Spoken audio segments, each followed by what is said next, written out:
तो इस श्लोक में यही बताया गया है कि सेकंड कैंटो फर्स्ट चैप्टर श्लोक नंबर 15 में बताया गया है कि कभी भी व्यक्ति को मृत्यु के समय भयभीत नहीं होना चाहिए और भौतिक शरीर से संबंधित सारी वस्तुएं और इच्छाओं का परित्याग करना चाहिए। तो इसलिए जैसे शरीर बदलता है, आत्मा है ना, शरीर बदलता है, जैसे वस्त्र इंसान बदलता है वैसे शरीर बदलता है, लेकिन ऐसा नहीं होना चाहिए कि शरीर बदलने के समय वो एक ऐसे खराब शरीर में जाए जहाँ वो भक्ति ही ना कर पाए, है ना। इसलिए प्रयत्न करना चाहिए कि हमें भगवत शरीर ही प्राप्त हो। तो अगले जीवन में सर्वोत्तम प्रकार का शरीर पाने का प्रयास करना चाहिए। इसको बोलते हैं महत्वाकांक्षा। अगर आपको हाईली एम्बिशियस होना है तो एम्बिशन इसके लिए होना चाहिए कि हमें ऐसा ऐसा लक्ष्य प्राप्त हो जिससे हमारा सर्वोत्तम शरीर मिले नेक्स्ट लाइफ में, ऐसा। और सर्वोत्तम प्रकार का शरीर क्या है? आध्यात्मिक शरीर, जो गोलक धाम में मिलता है।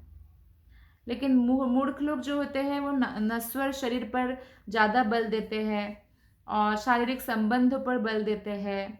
शरीर से जो संबंधित है, जो परिजन है, पत्नी, बच्चे, समाज, उनके अनेक बातें करते रहते हैं, उसमें उलझे रहते हैं। भक्तों के बीच नहीं उठते, नहीं बैठते, भक्ति के लिए समय नहीं देते। लेकिन मृत्यु के पश्चात क्या होता है? समस्त संबंध तो भूल जाते हैं। क्या आज आपको पूर्व जन्म का कोई भी संबंधी याद है? हो सकता है वो आज भी रोते हो, अगर कोई जीवित है तो लेकिन आपको कुछ भी याद नहीं है, आप भूल जाते हैं। समस्त संपत्ति हो सकता है आपने छोड़ के आया हो, वो भी आप भूल गए हैं, राइट। तो ये सब क्षणिक होता है, स्वप्न जैसा। अतः मनुष्य को इस वर्तमान शरीर की अवधि में आकांक्षा को परिवर्तित करना ही होगा। आज नहीं तो कल प्रैक्टिस करना ही होगा, हमें सुधरना ही होगा और कोई उपाय नहीं है। आकांक्षा पर हमें काम करना है। आकांक्षा में इच्छाओं के ऊपर, भौतिक इच्छाओं को आध्यात्मिक कर दे, भौतिक भावनाओं को आध्यात्मिक कर दे, इस पर काम करना ही होगा। इसलिए इसके लिए ट्रेनिंग की आवश्यकता है, प्रशिक्षण की। तो हमें एक प्रामाणिक गुरु के अधीन होना चाहिए और शुद्ध भक्तों से श्रवण करना चाहिए और खुद भी प्रशिक्षण में, खुद का भी बहुत बड़ा भूमिका है। खुद को चाहना चाहिए। जब तक आप खुद नहीं चाहेंगे, कोई ऐसा लड्डू आपको खिला के पूरा ट्रेंड नहीं कर सकते, राइट। आप गिर जाएंगे फिर उठेंगे। जैसे बच्चा गिर जाता है, चलना सीखता है, तो फिर उठता है, फिर दौड़ने लगता है। तो ऐसे हम दौड़ने लगेंगे भक्ति में जब हम भावनाओं को कृष्ण भावना में परिवर्तित कर देंगे। तो प्रशिक्षण जो है प्रारंभिक अवस्था से ही प्राप्त होता है। जैसे ब्रह्मचर्य से शुरू किया जाता है। पहले वो ब्रह्मचारी रहते हैं और फिर गृहस्थ बनते हैं, फिर वानप्रस्थ और संन्यास आश्रम। इसलिए ये आवश्यक है कि जब मनुष्य, प्रभुपाद बोल रहे हैं कि ये आवश्यक है कि जब मनुष्य अधिक से अधिक 50 वर्ष की आयु प्राप्त कर ले तो क्या करना चाहिए उनको? पारिवारिक, सामाजिक या राजनीतिक जीवन से अपना नाता तोड़ ले और वानप्रस्थ आश्रम की तैयारी करे। वानप्रस्थ आश्रम क्या होता है? फुल टाइम कृष्ण भक्ति, कोई और काम नहीं। सबसे अच्छा यही है कि प्रत्येक व्यक्ति स्वेच्छा से पारिवारिक संबंधों को त्याग दे, अपनी इच्छा से, जबरदस्ती से नहीं। जैसे मान लीजिए किसी ने 50 में उसका नहीं सारा कर्तव्य पूरा हुआ। आजकल लोग विवाह भी लेट करते हैं, बच्चे भी लेट होते हैं, तो 50 तक नहीं कंप्लीट हुआ तो कोई भक्त अगर मान लीजिए 60 या 70 तक भी कमा रहे हैं तो हमें उनको नीच भावना से नहीं देखना, फिर हम गिर जाएंगे, वैष्णव अपराध होगा। हमें उनको क्रिटिसाइज नहीं करना। अरे प्रभुपाद ने तो भागवतम में तात्पर्य में बताया है कि 50 साल में रिटायरमेंट लेके फुल टाइम भक्त बनना चाहिए, ये तो इतने उम्र तक कमा रहे हैं। हमें ऐसा कोई अधिकार नहीं है और ये बहुत अपराध हो जाएगा। तो इसलिए हमें इन सब चीज़ों से बचना चाहिए और ये जो भी इम्प्लीमेंट करना है स्वेच्छा से खुद के ऊपर इम्प्लीमेंट करना है। दूसरों को पॉइंट करने के लिए ये सब जो है नहीं है शास्त्रों के आदेश। दूसरों को देखने के लिए कि मेरे से ये नीचे है, ऐसा देखने के लिए नहीं है।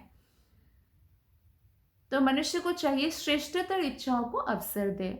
हमारे अंदर ही है श्रेष्ठतर इच्छाएं, भी हम ही पैदा करते हैं, तो उसको अवसर देना चाहिए। इच्छा तो जीव के साथ जुड़ी है, इच्छा से तो कोई मुक्त नहीं हो सकता है, उसको बस बदल सकते हैं, भौतिक से आध्यात्मिक कर सकते हैं। इसलिए जीव जो है शाश्वत है, अतएव जीव की इच्छाएं भी जो उसके लिए स्वाभाविक है, शाश्वत है। इसलिए मनुष्य को इच्छा करना छोड़ना बहुत मुश्किल है, लेकिन इच्छाओं की जो विषय वस्तु है वो बदल सकते हैं। और विषय वस्तु क्या है कि हम भगवत धाम जाने की तैयारी करें। श्लोक नंबर 16।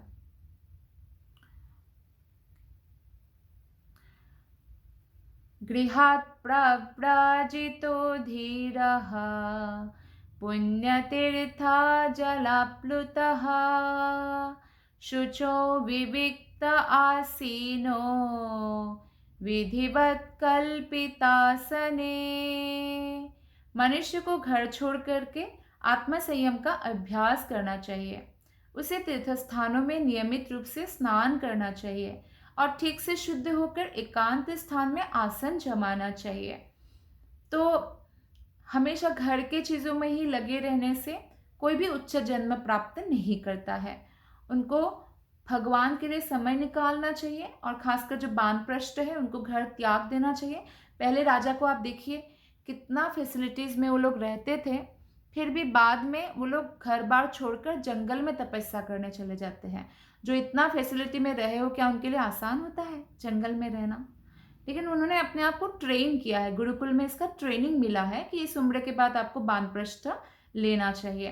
तो हमें जब भी मौका मिले, लोग घूमने जाते हैं सिंगापुर या गोवा, बहुत सारे जगहों पर, हमें ऐसा अभ्यास बनाना चाहिए कि जब भी हमें छुट्टियां मिले तो हम वृंदावन मथुरा जाए, जगन्नाथपुरी जाए, द्वारकापुरी जाए, तो ऐसे जगहों पर जाना चाहिए और साधुओं के मुख से भागवत श्रवण करना चाहिए, भक्तों के साथ जाना चाहिए।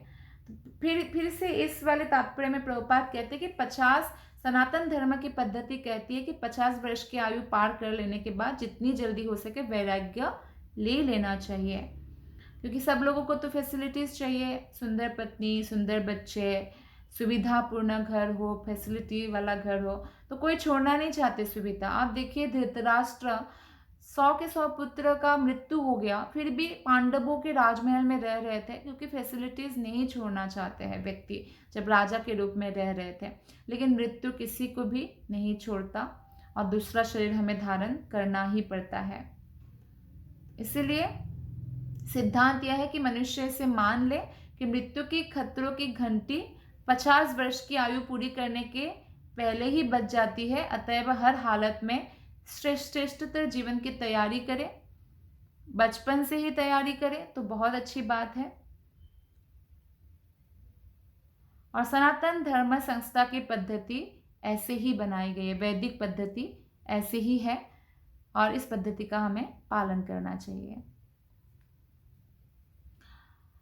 उसके बाद बताया गया है, प्रभुपाद जी बताते हैं कि श्रेष्ठतर अगले जीवन के लिए हर व्यक्ति को प्रशिक्षित होना ही पड़ेगा। इसलिए बुद्धिमान मनुष्य को जीवन के अंत में अर्थात 50 वर्ष के आयु के पश्चात जीवन में बंधन स्वरूप पारिवारिक आसक्ति से मुक्त होने के लिए एकदम जोर लगाकर प्रयास करना चाहिए। गृहस्थ जीवन के साथ भी प्रयास करना चाहिए और 50 के होने के बाद, या कई लोग हो सकता है थोड़ा देर में कर्तव्यों से मुक्त हो, उसके बाद जोर शोर से तैयार